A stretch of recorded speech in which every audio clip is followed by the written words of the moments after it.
You're listening to the Classic Gamers Guild podcast. This makes my nipples hard.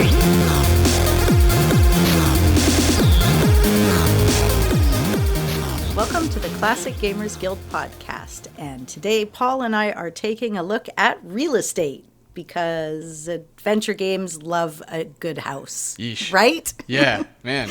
We didn't talk about this before we got on air. I would have advised against real estate as the framing. Get everyone all worked up. Imagine though how much it would cost to get like a house in King's Quest, like in the land of Daventry now. Like, has the real estate market changed? Did they build a house? Did they have to pay for a house? What do you think? Was everybody provided a house by the kingdom? Right, exactly how benevolent are the Grahams? Mm-hmm. I don't know. What were they like to their citizens? Did they have like a big treasury of money like Scrooge McDuck, or did they have poor people around? Because some of the houses looked okay, but other ones looked a bit hard up. Like maybe they had to steal like the dwarf just to be able to make ends meet. Right, exactly. Are they experiencing an economic housing market crash? Like, is that at all relatable to them? Stay out of politics. Okay, all right. All right. We'll get on it. But the point is, Paul really wants to talk about houses in games, and I was having a conversation with Mick, who's one of our Patreon members, and he said, well, hang on now, what's the rules? Houses, mansions, buildings, facilities, what are you guys talking about? And I came back to Paul because I realized my list is not actually just all houses, but Paul's cool. He's just like, no, it's cool. Yeah, I said unclear. No exactly. Idea, it exactly. doesn't matter. Yeah. So for sure, abodes. You know, looking for a good abode. Mm-hmm. Preferably has some sort of roof situation. Right. You want it to be pretty dry in there. Yeah. And then Anna, you discovered that there's a disproportionate amount of mansions in adventure games, which is true and weird and fun. It's like, I don't know about this fun. is not a house. This is a mansion. Oh, wait, in fact, a lot of them are even called mansions. But you know what? Every mansion, is just a house at heart, right? When somebody's there. Yeah. It's just a big old showy house. Yeah, it's like a big guy, I can't say that. You have to edit that. I was going to say something about weightlifting. Oh, that's okay. I feel like you were okay? People are allowed to lift weights. I don't think that's politically contentious. It's the big guy, and he's at the gym, and he looks all tough and intimidating, but really inside, he's just a nice little teddy bear inside. So. Okay. No, you rescued it. I could see it heading down like a truck with big wheels route. You know what I mean? Getting into like penis territory and things like that. But you did good. No, I saw a video. There was this guy who was really rich and a really muscular guy. And he had a hyperbolic chamber in his house that if you're in it for 1 hour, it's like 12 hours of recovery. And it pumps like pure oxygen in it. And that seems pretty cool. Is that the weird billionaire dude who like pumps his son's blood into him? Maybe. He does have a child. That's a real thing that's happening in our timeline, by the way. I know. It's kind of cool.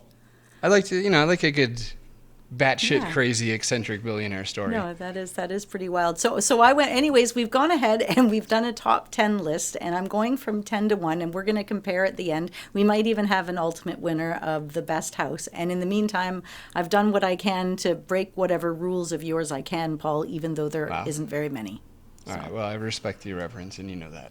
Yeah. Isn't batshit a fun phrase? Yeah. Batshit crazy.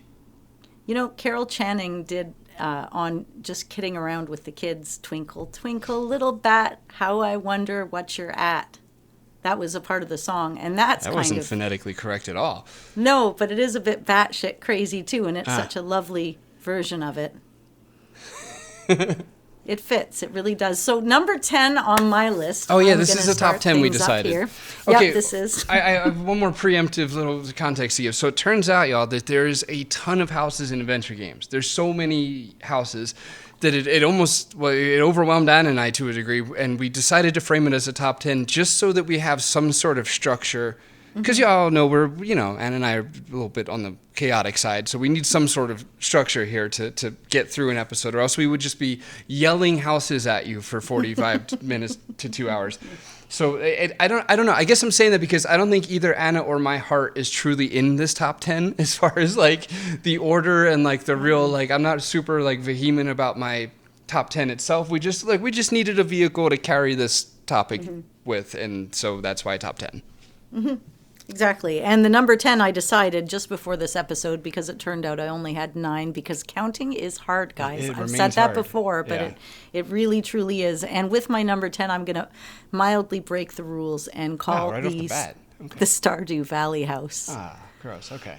Yeah, because you can expand on it. It's a big freaking deal. It's this little house. It's cozy. It's cute. It's a cabin, and it's just you. And you can expand it into a real home, even without using mods. You can open up the cellar, the other bedrooms, more rooms for entertaining. You can have children. You can have rooms of aquariums. You can change the furniture and the wallpaper and the carpet. And if you go with mods, the possibilities are endless.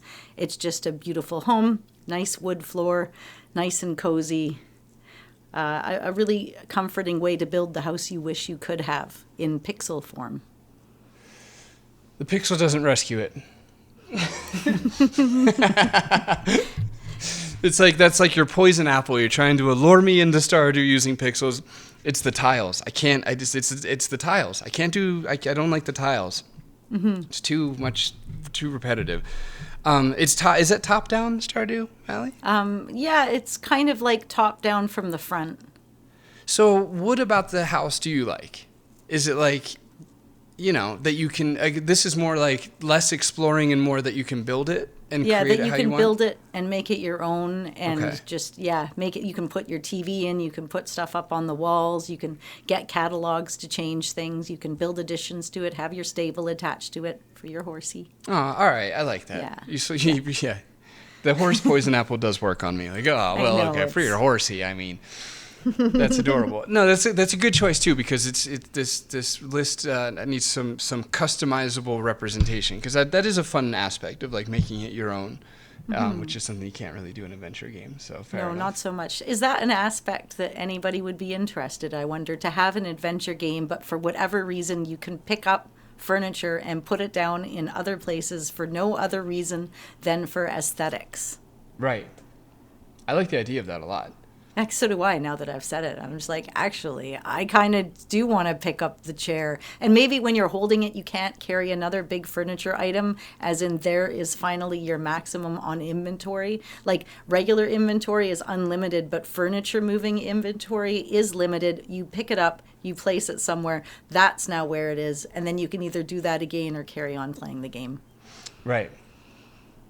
And if it's an inventory item or if it's just movable furniture and not something that is actionable in the game by where it goes in your inventory, but also by changing furnishings around, it can solve a puzzle. Like say a person that lived there was looking for a certain aesthetic or something about the room being different for it to engage the plot and push it forward. The game knows what it's looking for. I think, there could be some fun there. Okay, this is actually suspiciously well thought out at this point. Like I'm starting to have doubts that this just came off the cuff here, but that's funny. You're funny. Okay, what's your number 10 there? My arbitrarily chosen number 10 is Curtis's apartment from Phantasmagoria 2. Ooh. Because a bunch of weird stuff happens there. It's like it's essential to the story in the sense that that's where you go to slowly lose your mind throughout the game. Looking in the mirror, wondering like who you are and having all kinds of existential crises. I don't know if the BDM scene was in his house. Was it? It was. I feel like it was. I think so. It wasn't. He didn't go to an apartment, did he? No. Wasn't there like, maybe? Tables and like stuff like. Oh, yeah, it was already set up. I think, he went to a club, right? Yeah, maybe that part was in the club. Well, whatever. A bunch of weird, freaky stuff happened in the house, possibly some BDM Let's just stuff. say, even if we didn't see it, it was there. Yeah. Yeah, it's home to one of the worst puzzles in adventure games, which was where you have to make your mouse get a key for you or whatever. It's the most adorable rat puzzle, and that was Lorelei's rat. She had 2 of them. Okay, that's right. We've been through this because once you tell me that, it makes sense that because it misrepresents the game because the game is really well thought out until the ending. Logical almost. Yeah, it's really, really logical until the ending, and that one little rat puzzle is like the first thing you have to do, and it kind of sets the wrong tone, right? Because it's super adventure gamey moon logic, where use mouse on sofa to get thing you could have bent over and got, but once you hear it's her mouse, it's like okay, she just wanted to shoehorn her cute little pet into the game, and can you blame her? So it was a very good mouse, apparently quite well behaved. So okay, great. Outside, it was representing a naughty mouse, but it wasn't really a naughty rat. So. That's cute. And she felt the need to, I guess, to clarify that at some point in interviews. I just want you to know when we get home, he's a perfect gentleman. Yeah, absolutely. No gnawing on anything. So yeah, good call. That's a good house. I like it because you can keep going back there too and wondering why won't the plot advance? Right, exactly. and then to mix initial questions, so I guess apartments count too. We're doing from hut to apartment to mansion. It's all as long as you sleep there. Probably. I mean, who knows? I like to break my own rules, so we'll see what the rest of my list has in store for us. But yeah, that's a good point.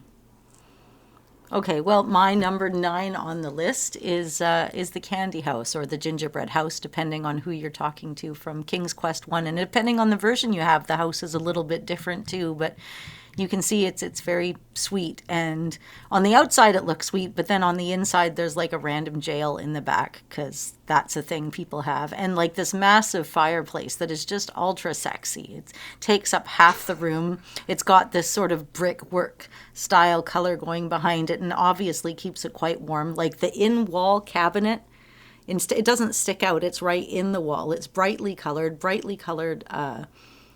carpet on the ground. It's a cool little house. I also like what they do with it's such simple shapes. It's such simple shapes, but it makes such a neat little 3D environment. And imagine being a kid and you've never played a King's Quest game before and you encounter this, right? Like how much mystery in this one strange room with a jail until you stay too long and you find out why it has a jail in it. Right, I really like that. I like a few things about what you said. One, you went off on like a little Sean Connery, like it's a simple shape or something. It's such a simple shape. I also like that there's a BDM sex dungeon built onto the house too. Speaking of that, because I guess that's the theme now. But you're right. There is a little dungeon attached to this. There is, and I think you kill Dahlia or whatever. You push her into the. I don't know. I think you push her in the. Don't you do something in here? Maybe no. That's the other place with the cauldron. No, but either way, there's death around somewhere. Yeah, you might kill her. Yeah. It was a long time ago when I played it last, but it just that one stuck out to me. Yeah, that's right. And if you did kill her, she had it coming. She's the Oedipal archetype. Yeah, the whole place is based on Hansel and Gretel, and depending on which version you read, either they escaped or they ended up cooking the witch themselves. So. Right. Yeah. Okay, so this is good. By the way, there's a lot of houses in King's Quest. Do you have any more King's Quest choices, or can I spoil some stuff? Okay, I'll leave it. No. Yeah, there's pretty much one a game in King's Quest, at minimal. Yeah. Okay, cool. So we're on number 9. I'm immediately going to cheat here. So, because there's so many houses. So this one is a 2-part. I'm giving it half to St. George's Bookshop and half to Freddy's Pharmacy. Oh, okay, yeah. And the reason is half and half. And even though you do half and half. Neither of those sound like houses, perhaps, but that's the thing. This is what they have in common. They're both where the protagonist lives and works. So Gabe has St. George's Bookshop, and then he can go behind the thing, and he has like a little efficiency sort of room that he sleeps in. And then same with Freddy, where he's got his pharmacy, and then you go upstairs, and he sleeps above it. So they're, Yeah, that's cute. So like work at home, live at home. There's a cabinetry shop about 10 minutes away from my home, and it's never ever open, but the guy that works in there lives at home, so he probably only needs to go downstairs and work whenever the hell he feels like it, which is lucky, right? Yeah, I think I like the idea of that a lot, right? Especially in like cities and stuff where like, your flat is above your place, and like, yeah, I mean, I'm good on, like, I actually live like on like a farm, like the literal opposite of what I'm describing, but I like the idea of it. Maybe that's why, because it's so different to where I'm at. But I really like both of those, games and rooms and such. I don't think I have a lot to say about it, unfortunately. I'm realizing now, but there's my number 9. So. All right. Number 8. Actually, sorry, I guess I prophetically stated a minute ago that I would go on to break the rules, and I think I immediately did, right? Because one is a bookshop and the other is a pharmacy. These are not usually houses. People live in them, they become a house. So to annotate mixed list one more time, it is hut, apartment, bookshop, pharmacy, mansion. These are all houses. These are all houses. And this one, my next choice, number 8, is a mansion. Shocker. Nice. Maniac Mansion. Now, okay, fair enough. I haven't finished the game. So why is it on my list? It's primarily on my list because of that crazy room with the love room with the heart pillows and Nice. the heart wallpaper and the little like portrait of the doctor on the wall. Right. Oh, no, it was Edna. Edna was, yeah, anyways. It's just such a crazy house. It has an arcade in it. It has learning rooms. It has steel doors and like the wildest color schemes you'd ever see and lovely portraits of everybody that lives in there. Like there's some real family God. history. There's a BDM dungeon in this house too. Yeah, actually, yes, there certainly is. What is going on right now? Adventure games be horny, man. Yeah, that's because you can't say that they put bars on the windows just in case there was a ragtag group of teenage intruders one day. No. Because that's like their home on an everyday basis. So what else would they need a dungeon down there for? Yeah. So. That's hot. No, Weird Ed and Nurse Edna hanging out. Good. Fantastic. Well, that's a great choice. I mean, it is arguably like the quintessential adventure game house. Mm-hmm. It really is. And our first mansion is on the books or something. Mansion number 1. Take a shot, everybody. It's at the Okay, I think we're at number 8. Yep. Oh, we got to be careful. We're bad at counting. Right. Okay, number 8 for real though. I picked Governor Marley's mansion. Right. Another mansion because it's a house. Mansion. And that's why I picked it. Because it's, I am not prepared, I guess, to explain my choices here today, which I probably should get into since that's this episode. Okay. I picked it because one of the best scenes, one of the greatest cut scenes in all of adventure games takes place in that mansion. The behind the wall fight. Right. I was thinking that myself. It's like you can't even access all of the mansion. Yeah, right. Yeah, that's a fair point. It's not super explorable. I'm going to take a quick side quest to say the reason I really wanted to do an episode on houses was because there's something about adventure game houses that just make me feel warm and cozy on the inside. Like it's just I don't. Do you relate to that? Do you know what I mean? Like there's just this cool feeling of like retreating back to your home in an adventure game. And it's like a little bit of known and order to a sense and safety, I guess, from the outside moon logic. And I don't know what it is. There's something about homes in adventure games that really just makes me feel warm and fuzzy. Well, that makes sense because when you created a home in your own adventure game, it was warm and fuzzy. Ah, thanks. Right. You're welcome. Nice. Yeah, and all of that must have come into play because you made a home that, even without it having to be a complete necessity, has a fully functional bathroom, a kitchen, a bedroom, and a living room, all available. Right. You could just play around. You could in Phantom Pose you could find VHS tapes and bring them back home and play them on your TV, put them in your VCR, and at some point you find a floppy disk and you can play that on your 486 at home and there'll be more of that in the future, like a lot more of that. And yeah, you were saying earlier about the furniture thing. One thing I was really proud of, I'm just going to get all the Phantom Post stuff out of the way in this moment here. that I really like about my own game, that I really like that I did past me, because it feels like a fragmented part of my personality that did this when I look back like 3 years ago, is in Phantom Fellows because adventure game protagonists are kind of kleptomaniacs and they're always stealing shit from everywhere. But Oliver's like, one way to handle, let's say, red herrings, because here's the other thing when it comes to like developing an adventure game, is you can't give the player only what they need, because then they know that every single item they have is needed, and it makes combination puzzles less satisfying. So there has to be a few red herrings at minimal, like a few things that just get thrown into the mix for the sake of chaos and make the combinatorial puzzles a little more interesting. So for some of those items, Oliver will take them and claim them as like a fun souvenir for the day, and then when you finish the day, the case or whatever, and you wake up the next day, if you choose to go back to the house and you explore your house, you'll find some of the stuff laying around the house, which I was really excited about. Like in day 4, like he takes like a poster, and actually to your point with the furniture, you can change your mind and put the poster back and take the other poster. That's as close to Anna's idea as Phantom Fellows gets. And then, the next day, like the next case, if you decide to go home for whatever reason, you'll find the poster hanging up, and just little things that he stole throughout the game will slowly start piling up in his house. Which is I fun. like that so much. Just that little dose of reality, because it's got to go somewhere, right? Right, So, exactly. Yeah, exactly. Okay, so we were at number 8. I was saying Governor Martha's Mansion because of the cutscene, and that's all I'll say on that. Honestly, Okay. we're good.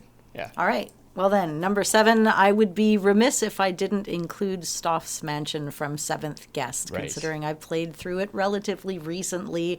And, okay, first off, it is a mansion that makes you think, because for me, navigationally, it was about the hardest mansion I've ever navigated, which was different. Like, I didn't know which way to turn, how to get up the stairs, how to get in a door, but it was worth it, because every time you got to a new place, you wouldn't know, like, the wallpaper or just the floorboards, the detail in it, the lighting and the shadows, and of course which ghost is going to pop up where in the house, like working in the old kitchen or the grandfather clock in the study, and the shadows through the lampshades reflecting off of the wall and the floor and the rays of the sun. It was just phenomenal. Wow. And that was the reward, right? Because essentially the game is puzzles and interesting cutscenes and beautiful visuals. It was really its selling point, which is why it was on like 8 CDs or whatever the heck it was on. But beautiful, even just the bedspreads themselves, you could stare at them for ages. They're so intricate. And then they'll do like oriental rugs and vintage antique furniture and paisley ceiling, like the coving just before the ceilings and things. There's no other game to me that I've ever played that did what this one did with ambiance. Man, I'm laughing at imagining if somebody is listening to you right now has never seen screenshots or experienced Seventh Guest, like the dissonance they would experience between your romanticized cinematic explanations and the reality of what this shit looks like. We're looking at like 50 cans up on the wall that are supposed to make a word for most of this, so fine. Or like a chessboard or some shit. That's a good. Somebody had to say it, and it wasn't going to be me. So I'm glad you picked Seventh Guest. That's a good shout. No, it's true, and thank you, Daniel Albu, for giving me the chance to play that game. Because in no way in real life would I have ever done that without the support of a good friend. That's right. I voyeuristically watched you and Daniel play this. Yes, that's how I like my friendships to be. Right. It was hot and frustrating at the same time. So as it should have been. All right, we're still at number 7. This is how number that 7, happened that one time. Yep. The secret buried episode nobody will ever know about because we came out of chronological order miraculously in a small measurement of 10. It's true. I'm doing the same thing I did back there with the St. George thing. This is a 2-parter. I'm sorry. I don't have the discipline here that was required to just pick 10. So this is secretly my top 12 list because this is the last time I do it. But number 7 is Manananan. Thank you. I tried doing that on a podcast like years and years and years ago, and I failed it. You nailed it. That was a great reprise. And you've created, it's quite a character arc too. Now that you've given closure to it. Mananan's house and Gerard's house. Right. As our friend and listener Brian unfortunately confirmed for us, is definitely not Jared, but Gerard. So weird. Gerard. I picked Manning's house and Jared's house because I'm pretty sure they're by the same artist, Doug Right. McNeil or his brother. Ron? I hope so. I don't know. I don't know. What if It they just listened sounded like and a I don't know McNeil. his name? That would be that's the weird thing about a niche podcast like this. You never know when they're listening. No, it's true. And he just literally threw his Google speaker out the window when he heard you say that. It's Yeah. like, screw this stupid podcast. First time I've ever listened to it. Ruined my week. And what if Doug is like the prodigal son? You know, he's like the favorite child all along. He's like, it's always Doug. Fucking It's always Doug. Marsha vibes. Yeah. Started a whole thing now. He's going to go back to the house. Like, the next holiday is obviously ruined. I'm sorry, not Doug McNeil, brother of Doug McNeil. I even tried to panic search it while Anna was talking, and I typed Doug Manuel Sierra. None of this is working. So just They don't come here for the facts. They come here to watch us listen to us make mistakes. exactly. Now I'm looking at somebody's LinkedIn. Her name is Sierra McNeil. This is not progressing the episode here at all. All right. So anyway, Okay. I think they were both done by the same person. And the greatest insult of all would be like if they were listening and it actually wasn't them anyway. They'd be was like, I neither didn't of even them." fucking draw this. Unsubscribe or whatever. So they look okay. I do have some sort of meat here, some substance to say about this one. So I picked both of these because they are visually really, really similar. They're spiritually the same, man. Right. Because I'm pretty damn sure they're from the same artist. And what they do really, really well, besides capture all of the charm and charisma that AGI had. Right, that the early 16 color AGI games were extremely charismatic. I dare say, because because they were working with such a limited palette, and they pull it off. It looks so good. And then Sierra did this thing where they like to tear away the wall, let's say, and let you look into the building. Right, I don't know how to make this make sense. I know that everybody listening gets what I'm saying. Of course. But if you didn't know what I was saying, like, I don't know how to make this make sense, but they would visually, like, literally tear the wall off, right? Because they would leave, like, it wasn't a clean, I can't do it. It was just the framing. It's a natural framing. Yeah, the foreground, that's not, It's saying like words a like foreground peekaboo isn't going to help. A little peekaboo look into the worlds. Yes, but it was so fun because then they would leave, because they did it in a style that wasn't just an absence of the wall. It was like the wall was removed so you could look into it. And so what that meant is like the parts that were roughly torn away, let's say, because I'm sticking with that, it's all I got, then you would be able to see like the little, I mean, it was just a line of pixels, but it would come across as like wood bracing. And like like the thing inside of the structure that held it together. And it was just so satisfying and so good. And God, anyway, so both of those capture the spirit of what Sierra did with their silhouette foreground framing really well. I'm losing the plot here. So that's my 7. Well done. Was it? Thank you. Great job, Paul. My number 6 is not necessarily breaking the rules, but I haven't completed the game, but I still want to give an homage to the camps in Red Dead 2. Nice. As homes. Right. I'm gonna push the boundary again and now make it a camp outdoor in the wilderness also counts. Yeah.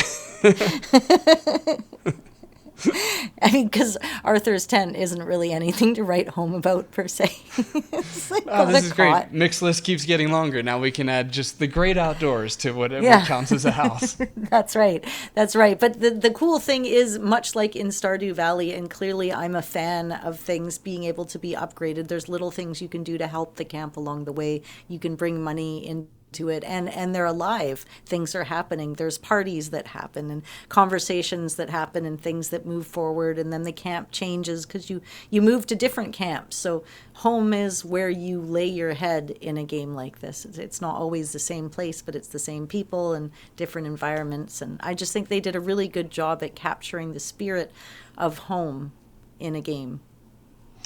Yeah, thank you. You've really added legitimacy to this episode by bringing this up, because this actually, that's some good actual substance here, like what it feels like to have a home base.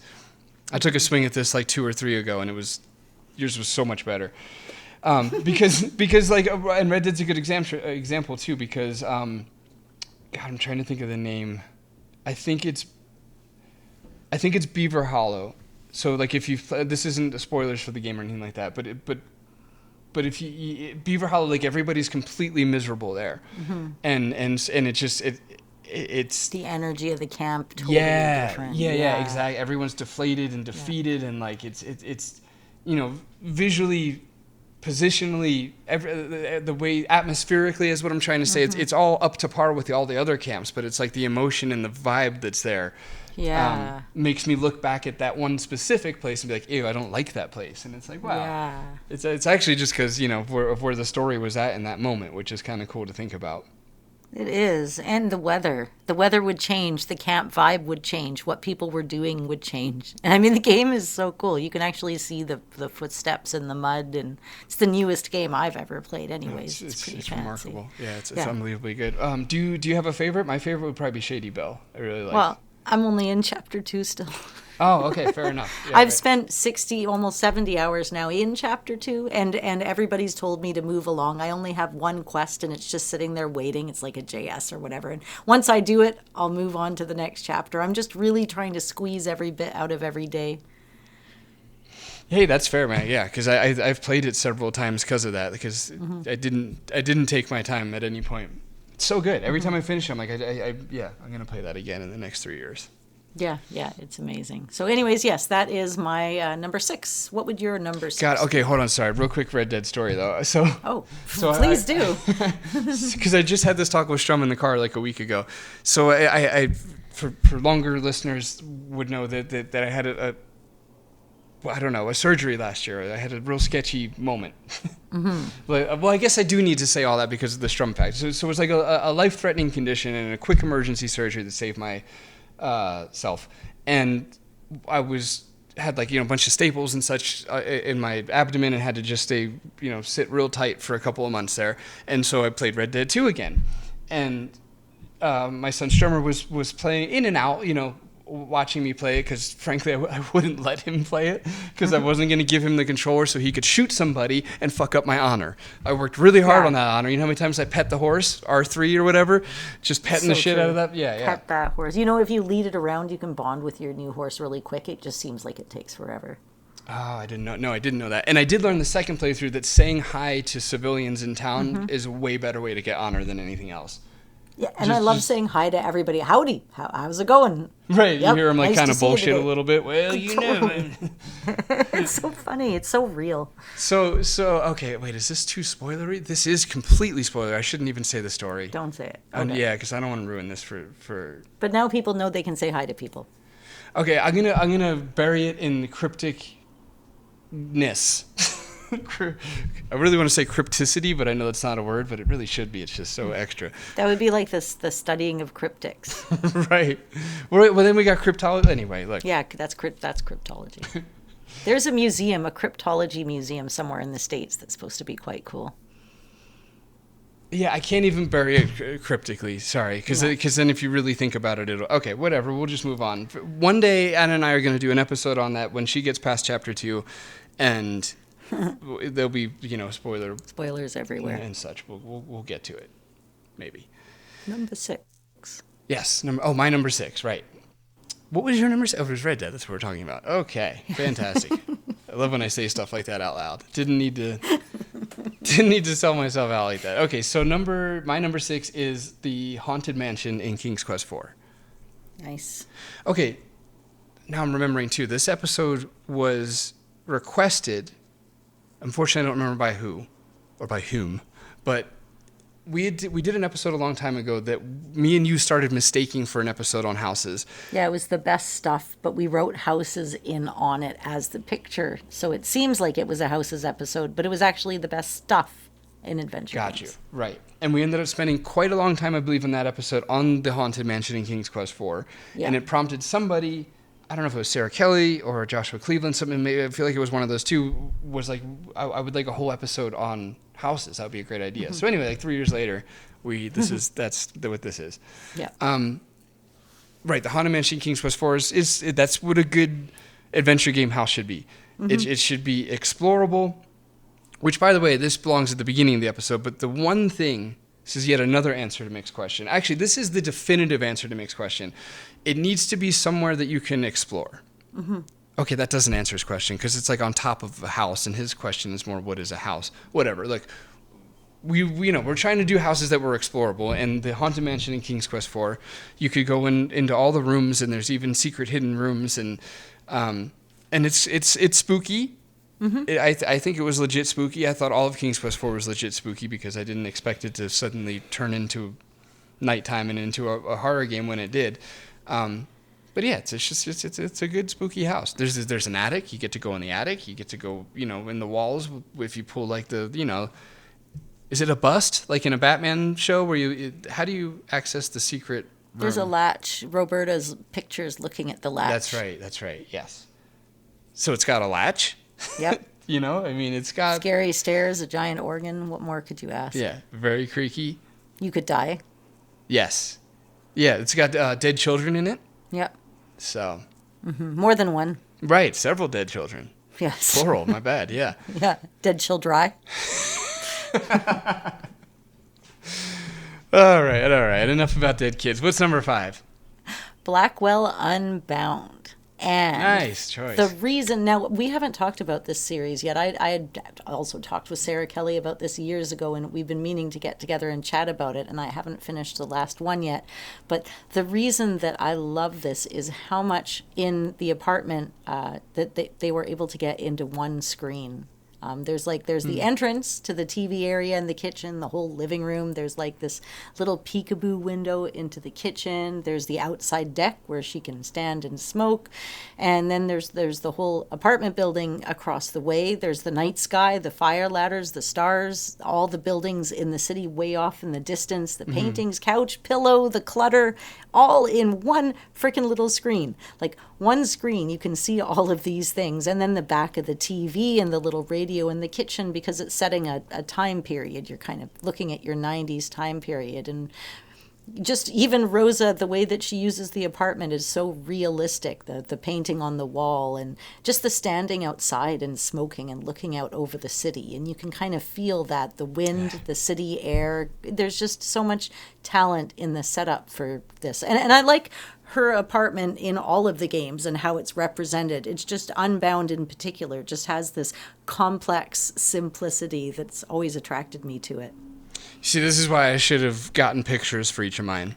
Yeah. You very clearly have the picture in front of you, And I you're sure just do. giving us a really thorough explanation. You took my hand and walked me through that bitch, and it was fantastic. I felt like I was there. I could smell the smoke seeping in from the neighbors who are indoor smokers. Yeah. I don't know where I'm going with that. Oh, she smokes, actually. She's smoking out. It's seeping in from the deck itself. Right. It's lightly permeated all of Because if you don't have a cat, you're never fully shutting the slider door behind you. They're heavy, and it's like a little bit of it's open, and the smoke gets in, and that's what I'm smelling right now. Oh, man, those were the days. Shout out to Ben Chandler, the artist behind that game. And yeah, when we finish the last one, we should do that. I've played that whole series, and such a good series. I'll tie that to an honorable mention of mine, which would be Roger's quarters in Space Quest VI, where it's similar in that it's just one screen is the entire house bedroom situation. Oh, see, I was trying to pick a Space Quest one, and I couldn't figure it out. That would have been what I should have picked. Yes. Yeah, because then maybe this happened to you too, but you get on that kick of like, wait, is there no house in Space Quest? And then you start thinking about it. That was exactly the kick that I was on, yes. Like they never show his room, and it's just he wakes up in that broom closet, and that's all you get. Yeah. But yeah, in 6, you get to see his quarters, and that's that, honorable mention, but it is not entirely shoehorned in, because it does accomplish the same thing you were describing, where it's just one room, and you feel... it gives you a sense of entirety, even though it's just one room. Mm-hmm. So, okay, we're on number 5. Yes, right? Yeah, we are. We sure are. Okay, I picked. This is a good. This one should have been higher up, maybe. Ritter Castle from Gabriel Knight 2. Yeah, that's a good one. And thank you. It's also a good. Oh, and again, for Mick's list, Castle is now on the list. So Castle is. Because you're in a castle, like an actual German castle. It's an FMV game, full motion video game, so it's real footage, real film footage. meaning you're literally in a house. I mean, okay, it's a castle, but castles were houses. And I got kicked out of the Tower of London for imitating a defecation on the king's throne. Right. By the way, yeah, that was. Right. I'm pretty proud of that. I feel I'd like be pretty proud I of wish that, it was too. documented, honestly. I was going to say, where's the footage? I would watch that in a hot second. I was just explaining to Jacob what Candid Camera was because he'd never heard of it. man. And I was like, there's this Just for Laughs. It's a French show, Gags, where they don't actually talk. And when they do, it's in French, but they do these like really obvious gags you can watch, but it's more modern from like 20 years ago, I guess. So I referenced that and he's like, oh, I get the point. So I showed him one, but he's like, that's okay. Right. Yeah. That's you know, that's 320 by 200 resolution or whatever. It's fuzzy. Was the point there? Sorry, I don't like the way I took fuzzy. the direction I took that in. Sorry about that. It's okay. But yeah, that's a brilliant mansion, and Yeah, you know, thanks. the That's wild right. stairs, the desk right up at the front, and just the way that it's all structured, the bedroom, the passages, it's cool stuff. Yeah, exactly. You know, and okay, for the record, when I said I'm proud of me for doing that, I'm not. I'm glad that younger me did stupid shit so that I Yeah. could, you know, tell stupid stories. It's not like I, you know, condone my actions. I've never condoned any of my actions. I wouldn't recommend this for anybody, but I'm sure I'm glad I didn't. Right. Did it. Right. Yeah. Me too. I got loads of those. Okay, now I can to the Ritter Castle thing. So you get to. It's particularly cool that it's a castle because, like, you know, if you've never been to a castle in Germany, you get to literally walk through one and actually, you know, get a feel and an understanding for like where, you know, the bedroom is and the little showy art room. And there's actually several. Well, yeah, there is several castles that you can explore in this game. But staying on theme, I'm kind of forced to pick the one that he actually, you know, went to bed in at night. So Right, of there. course. Right. Very nice. Cool. Okay. Right. Number 4. Number 4 is the mansion in Colonel's Bequest because Dude, me it too. is vibrant blue, purple, pink color palette. And again, the lighting and the shading, which is completely different from Seventh Guest. It's on a pixel level, but it's absolutely beautiful. And For real this time. Yeah, and secret passages automatically make every house cooler. The grand dining room, the changing stalls, the way that you can go inside and outside of the house, which I'm also fascinated by. I love that. And then, you know, daytime, nighttime stuff. It's got everything. It's got murder. It's got spying. It's got little nooks and holes to look through. It's got clocks that appear in the air in front of you so you know what time it is and you don't have to look. It's got so many torn away walls. That thing And I couldn't describe a few pics ago. That you couldn't, not only that, but that you can see, like, for example, you're watching Fifi. She's getting all ready for her date. In the background, you can see the outside of the house where it juts out, outside of the wall of the room that she's in, through the window of that outside wall. And it's brilliant. You can see the hallway, even though she can't see the hallway. Maybe that's the other neat thing, is you can see things that people in the scene can't see because you're seeing outside of the rooms and they can't. It's like it's peak Sierra framing, and yeah, it really is. Yeah, and shout out to Douglas Herring, I believe was the lead artist on that. It's unbelievably beautiful. It's also my number 4 pick, literally same one. So we can just. Yeah, it's nice and easy, nice and tidy here. It's peak Sierra framing, and it's what was the outside, right? You had mentioned that for some reason I really like that you can like break out of there and just go explore like the. Me too. Yeah. A lot. It captures that, right? What is it about that, right? It's like oddly satisfying in a way that if I was to continue to explain why, it would just make less and less sense. Because it's like, true. You're walking around a yard. We get it. But it's like... You want it so bad, though. Yeah. And they give it to you so satisfyingly. Because look at the carriage house and some of the other buildings, the greenhouse on site. All of the structures are quite fascinating because they're so dark and mysterious. Right. There's even like maids' quarters, like, Yeah. There's a lot. In old school elevators. Okay, well, now I'm back in the house, right? But it's got the old elevator. It's super fun, and you can hide in the walls and see all that cool torn up. I gotta drop that torn apart framing thing I keep trying to grasp at. But anyway, it's really exceptional, and it probably should have been higher up on our list, I guess, our arbitrary list. Okay, number 3. Right. So my number 3 is Gerard's house in Gold nice. Rush, and for many of the same reasons, that the outlining the shade shelves in gray at the front of the blue carpet, the arched doorways, I love it. The brick fireplace, the old school roll top desk, Yes. sun shining through the windows, the portrait on the wall, and just the way that it's framed. Like, okay, again, the cutaway framing, you can see inside his closet, but where it's not in the room that he can access, it's just an Cutaway. outline. That's how cutaway. you say it, not torn off like of some sort of barbarian. It's a cutaway, right? And he does the coved ceilings, the wood floor, the chimney on the fireplace, the tiny, tiny little intricate drawers on the desk, and the sun coming in through the window across the chair it's in little squares, right? Because it's a square paned window with the time period, and there's secrets hiding in there, and there's a memory, and then you get to sell it. So and even the outside of it, it's just that colonial charm. It's got those, posts up at the front door and the trees. It's a beautiful little house. The brickwork basement, like you imagine it would have. Oh, the brickwork is fantastic. Yeah, a cellar or something in it, right? It's a great house in a great town and a beautiful representation of the time period. Yeah, that got a little real estatey at the end. I like that. It's in a wonderful location in downtown It is. Brooklyn. Please pay $10,000 for it. I must travel immediately. Yeah, the roll top desk. I mean, I love my desk because it's the Gold Rush desk. Rush, not Rust, whatever. Gold Rust. Every time I look at it, I think of Gold Rush. Like I'm not sure there's anybody else in the country that has a roll top desk that looks at it and thinks of Gold Rush. Mm-hmm. I don't know. I didn't mean to limit that to country. The bloody, let's open this up. The whole world. If you have a roll top desk and you look at it thinking of Gold Rush, then you probably listen to this podcast. Yeah, so let me know. 100% of the population that knows about it. Then there's like 3 of us or something, and we Yeah. can all just feel good knowing that. Yes. All right, really good choice. Good. All right. Thank you. I wasn't sure. Yeah. Okay. All right. Fantastic. I've had enough of my bullshit. I'm just gonna say number Good. 3. You've arrived with the rest of us. This is number 3, right? Yeah. Yes. Carno's Mansion in Phantasmagoria. Mm-hmm. I mean, Good, you're picking all the ones I meant to, so I'm glad. Oh, good. Okay. This is another. Phantasmagoria. Thank you. Yeah, very good.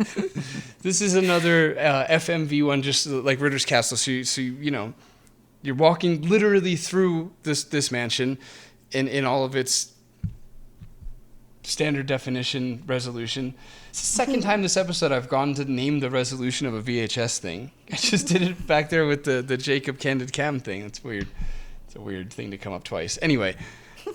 What do you call that? The red sports car or something? Red Ferrari? Yeah, red sports car theory, where if you have one, then you see them everywhere.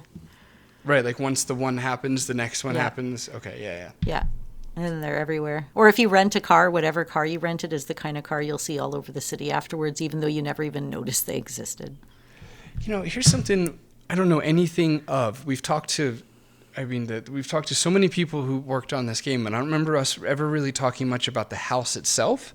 Mm-hmm. But like, what Right. do we know the story on that house? Like, because it seems the reason I'm asking and assuming that's a no for both of us Right. is because it seems purposefully built for this purpose to be like this grand house full of booby traps. Mm. Sorry about that. And I don't know.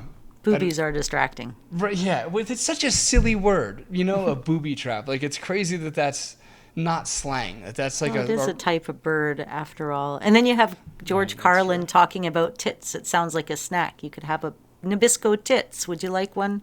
They're tasty. That's right. Yeah. Yeah.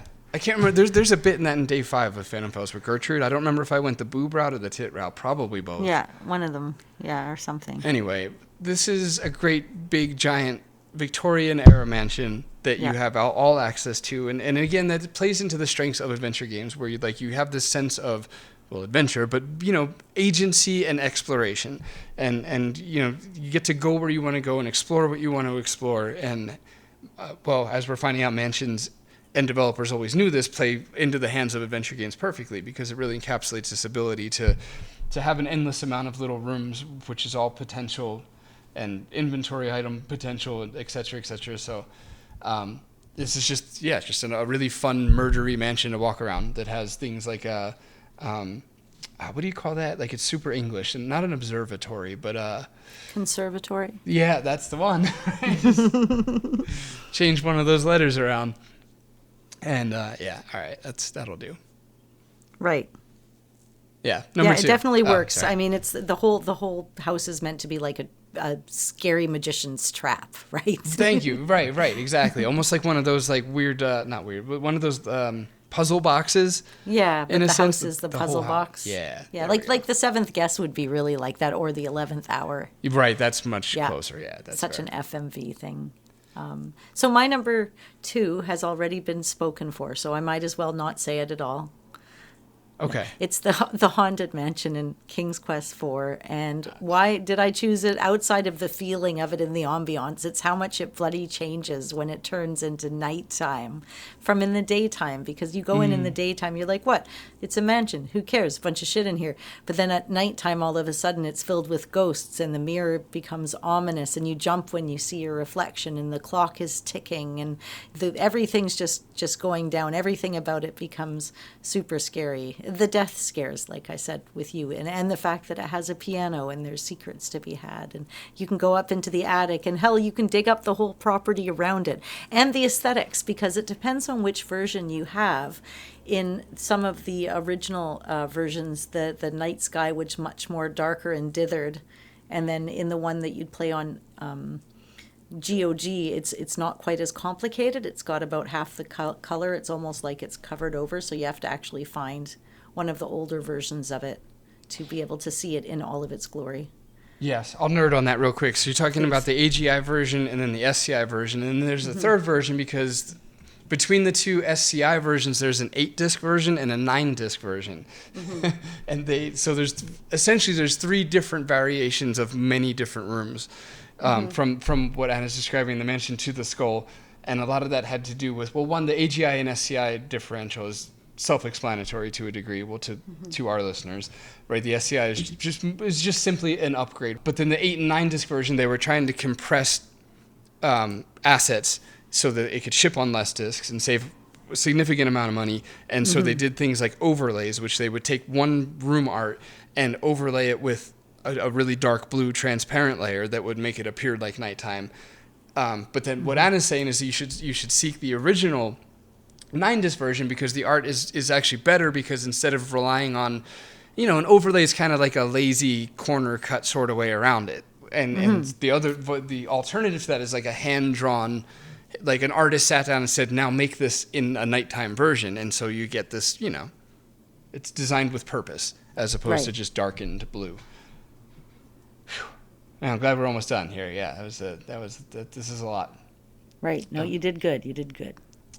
I do really like what you said though about the differential between the day and the night, because I didn't bring that up when I mentioned it, but just to stay on that for a second, when you visit it in the nighttime the first time, or before, sorry, when you visit, none of that was right.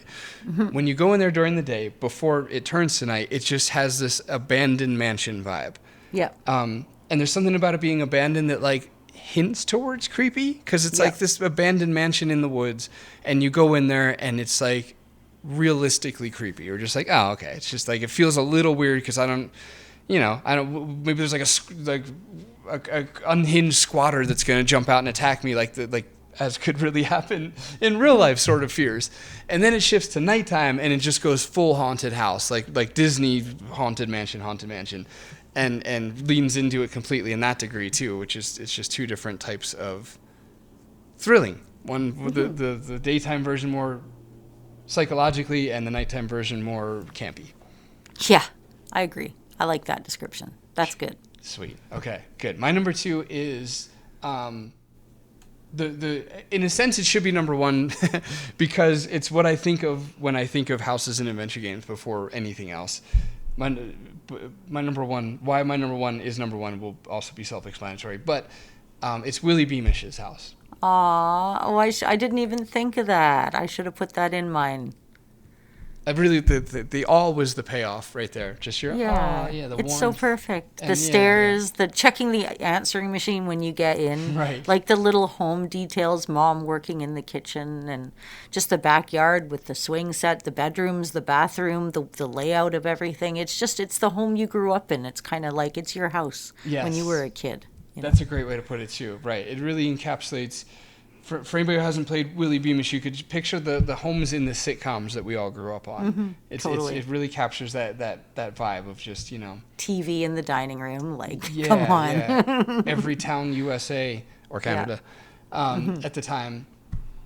There's even the attic where for some reason the ghost of your grandfather is sometimes there. That's a weird part of that game, right? Which is copied in Big Mouth, if you ask me. There's the ghost of a musician who lives in the attic in the show Big Mouth, and the kid can go up and get advice and stuff. I've always thought that reminded me of the game. Right. Yeah, I do know what you mean. That show was great for like a season and a half, and then it. I'm a big perv. I watched it all, and I'm rewatching it all with James now. Really? Oh, yeah. Sexy let's go. Wow. And I wanted to edit the other thing, and I'm fine with this. Right. Yeah. No, totally makes sense. Man, oh man. Okay. Well, Jesus Christ, how do you follow that up? By remembering we're talking about Willy Beamish's house, and by saying that a bunch of memorable stuff happens in the house. Like when the babysitter comes over. Exactly. When the babysitter comes over, for some reason it really sticks to me. Willy cuts his hand open, slicing the carrots in the beginning. That really stuck with me. But anyway, yeah, it's just like it feels like you get to. It's a real house. You know when you need to get a bathroom, you're going to go, or a Band-Aid, you go to the bathroom and it's going to be in like the medicine cabinet. It's a real house. Right. Why is there's something just oddly satisfying about exploring something really, really familiar, right? Where it's like, it's not quite like yours, but it's so unremarkably different. Yeah. Like it's a little weird to explain why exploring like a digital copy version of your house, but that's just slightly different is so damn satisfying. But here we are. It's like going to a friend's house at lunchtime and then you get to see what's in their fridge, and it's not that there's their house definitely that. maybe is even any bit different than yours. Like maybe the bedrooms are even laid out the same, but there will be differences. And there's a chance of running into a funky character. You never know. Yeah. Like, wait, how do you guys live? What do you get into? What do you guys? What are you buying? What versions do you buy of all the same stuff? And I had a friend growing up where when we sat down to eat, it was really hard to eat with them because they all ate with their front teeth. That's a thing people do, huh? I mean, just their front teeth. I have horse teeth. I could never. There's like they don't even. My front teeth don't meet. It wouldn't work. Yeah, I mean they're what the incisors. They're not the smashers. They're not the pulverizers. I don't know what they were doing, but they all did it. Like in other words, it wasn't even genetic. At some point, the husband or wife passed it to the other one.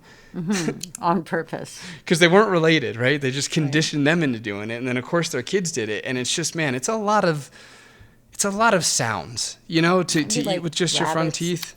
Rabbits make a lot of noise. Exactly. Guinea pigs and rabbits are not quiet animals, to be fair. It's a lot of lip smacking, and like the tongue's probably working overtime to like grab the food and pull it to the back, and it was a lot. It was hard on me. Yeah. Eating food around those people, but okay, that's Willy Beamish's house. Okay, well then, I don't think there's any point in really rating these because obviously the winner's going to be the one we both picked at number 4 at the same time. But I am going to say that my number 1 is the best number 1. There is no number 1 that's as good as my number 1. Wow. There never will be. There never has been. Okay, fighting and it's, words. Yeah, Quest for Glory 1. Shocker, it's Erasmus's house. And for one, it's this mysterious house up in the sky, up this impossible pathway. It's snowing out, and you don't know what you're going to get into. And you make it all the way to the top, which, by the way, uses some of your vitality.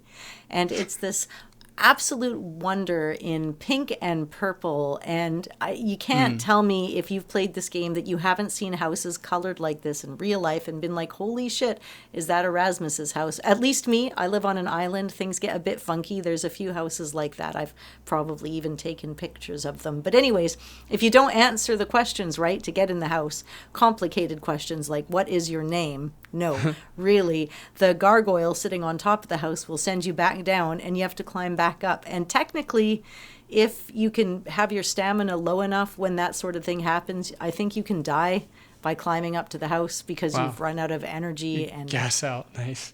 yeah, just gas out. But anyways, once you get in the house, you have a very, very fast time limit before you get kicked out of the house because Erasmus doesn't like you messing with his stuff. But if you can take the time to mess with his stuff, you'll see a Saurus head. You'll see a reference to the peacock from Rosella. There's all these lovely little references to the other games hiding in this room, which I think is great fun. And then when you make it to the top, outside of playing a wizard's game, if you're a wizard, the rat and Fenris and Erasmus shout jokes at you in this adorable, like, who hasn't wanted a house where you can climb up all the stairs to get to this top little tower that's just one little room where you can look out at the sky and you're many stories above the city, and it's just got like this complicated wooden table with all these patterns on it. It would be so much fun to spend time. Oh, and there's even the sarcophagus from King's Quest 4 in there too. Yeah, just all these little fun bits. A roll top desk, huh?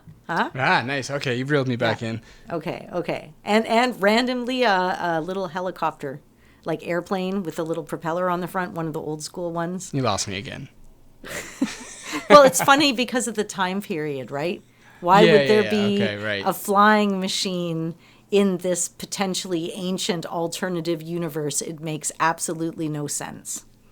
Very good. Yeah, they did do that in the second one. What's the one where you wander through the desert and then you find... Oh, yeah. Yeah.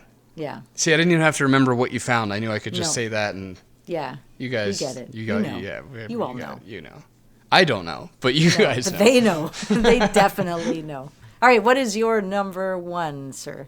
My number one pick is the Edison/Edmund mansion.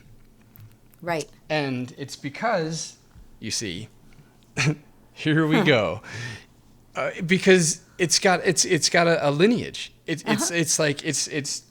the Maniac Mansion from the first LucasArts adventure game. I don't count Labyrinth.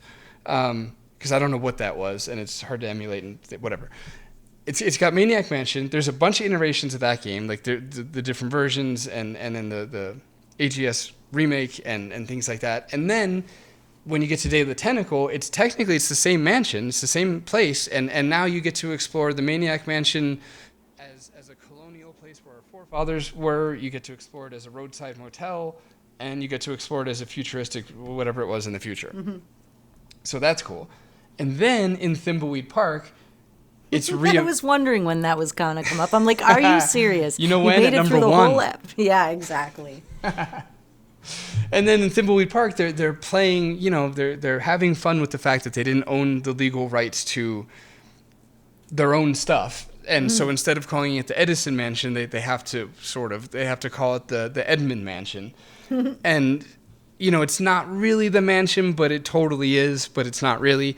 And I really appreciated that. And then Thimbleweed Park is just so unbelievably gorgeous. And the mansion is fully realized, right, in the sense where, like, there is a ton of rooms that you can go in. And they make an annoying puzzle out of that, actually. I really didn't like the puzzle where, Dolores, like, you go in one room and you get spit out the other. And you have to keep entering different rooms until you get to the right room. Anyway, right. They're joking around with the fact that there's so many rooms, but a lot of them are explorable and they're beautiful. And essentially, I'm picking this one because it's in 3 different epic games, one of which everyone likes, one of which a lot of people don't like, but whatever. Okay, I'm gonna do some honorable mentions real quick because I just had there's so many houses. Grandma's house in Blue Force. I don't know why, but I liked it. I like being at Grammy's and turning that on. house goes hard, man. And Grandma goes hard too. I mean, she's just like, she's funny and she's like, don't touch anything. And her computer, like, right. It's a great house. I love that house. You get to use the computer. That's at the heart of it. But yeah, love Grandma's house. Tex Murphy's apartment. Good one. I don't know where to pin that. I guess Killing Moon doesn't matter.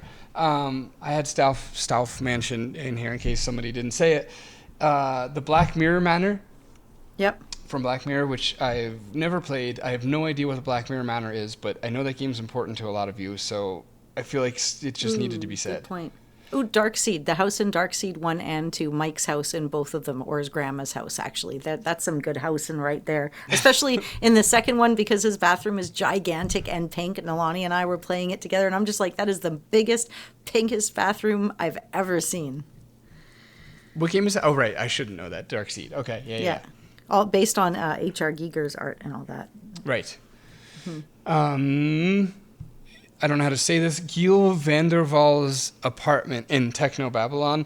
This one's, I mean, it's not the protagonist's house, or else I probably would have put it on the list. Because I did get really There wasn't much to it, yeah. I got oddly pedantic with myself now that I think about it. Because I really, really like this apartment, and I'll say why in a second. So I was going to put it on my list, and then I was like, well, actually, it's not the protagonist's apartment. And I don't know that that's even a rule we established, right? No, because Erasmus is not the protagonist in Quest for Glory. And Governor Marley on my list, that's not Guybrush's You're giving yourself extra rules there, man. I know, very weird. Oddly, yeah. Okay, well, anyway, I really liked. It's if any of you all played Techno Babylon, it's I won't spoil stuff, but it's an apartment where murder takes place, and it's some of my favorite puzzling in adventure games is in this moment in Techno Babylon. Such a great game. Yeah, we did an episode on that game. If you're curious about it, check it out. Yeah, great game. So yeah, anyway, that apartment, and then the Rain residence, Kathy Rain's grandma's house. Mm-hmm. I think I'm pretty sure it's her grandma. Yeah, it's her grandma. Yeah, the one that she goes to over and over and over. And then there's all like this, there's the minute of touching base. Like it's another really real, right? The connection between her and her grandmother, and the way that they talk to each other, and just the music, the way it would change when you were in the apartment. It was all very real. Interesting, because Blue Forest's grandma's house has the same comforting sort of vibe, cozy, you're safe in grandma's house sort of feeling. And then I'm thinking that Gabriel Knight has the same thing. Sins of the Father, you can go to Gabriel's grandmother's, and it's very like come in and have some tea, dear sort of vibe. Because my grandma, mostly raised me, so I'm big on the whole grandma vibe. Big on grandma vibes, yeah. And also, a lot of these, well, I didn't mention with Kathy Rain, but there's a fun attic thing, a puzzle, discovering to happen in the attic. And in a lot of these houses, there was a fun attic. Even if we didn't mention it, like with King's Quest IV, with the Haunted Mansion, there's an attic that I didn't mention. Anyway, a lot of times there's an attic, and now I'm thinking I should give Oliver an attic at some point. Or if I need one, anyway. Mm-hmm. Okay, I think we're good. Good. We episoded. Okay. Well, thank you for listening, and thanks to all of our Patreon supporters for helping to keep the Classic Gamers Guild going. It's hard to say our own name. We just never changed it. And a special thank you to our True Believer tier. Your support means a lot. It helps us keep making the show a little bit better each time. I can't guarantee a lot better, because that would be a much. I'm going to give it a little better. And then every few episodes we regress it way back. Yeah. That way we can. Yeah, that way we can just keep hitting the same ceiling. And we always feel good because we're always progressing in a direction. So. So thank you to Brian, Mick, Tim, Gareth, Christopher, Yanis. All of you are awesome, and everybody else, everybody that ever liked adventure games, whether you listen to our podcast or not, is awesome. Thank you to all of you for playing a game genre that nobody I knew growing up played. It's like, you know what, there's actually, I go around looking for big boxes locally. There's a bit of a dead zone there, but we had a nice donation to us, the Classic Gamers Guild podcast, of a bunch of big box games from a local guilder named Jan. So thank you for that. Thank you. Yeah. I will definitely make use of them in some way or another in the community. So I appreciate it. I'm sorry, everybody, for how I say uncomfortable, quiet things when you're thanking people. Be like, yeah, thank you, guys, and because I'm trying to say it like under your voice, and I was just like, yeah, thank you, Jan. Like it's just very uncomfortable and weird. I don't know how to thank with you.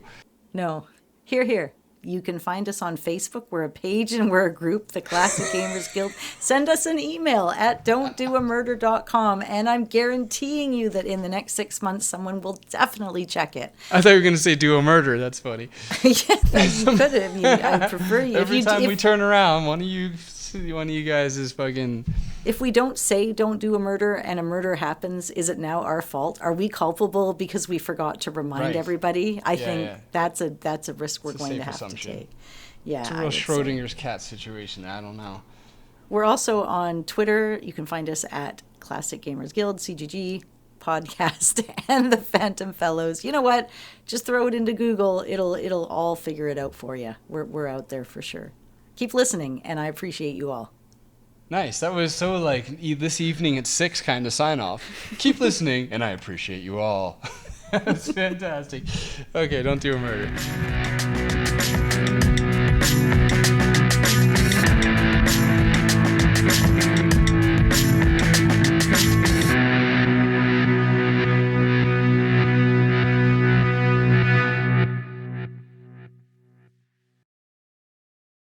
You have to find your rhythm and pick your progression because you're not going to come up for air essentially till it's over.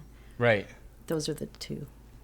Just down there fighting for your life kind of thing. Until, whatever it takes. Yeah, well, none of this can be used as our end of the episode.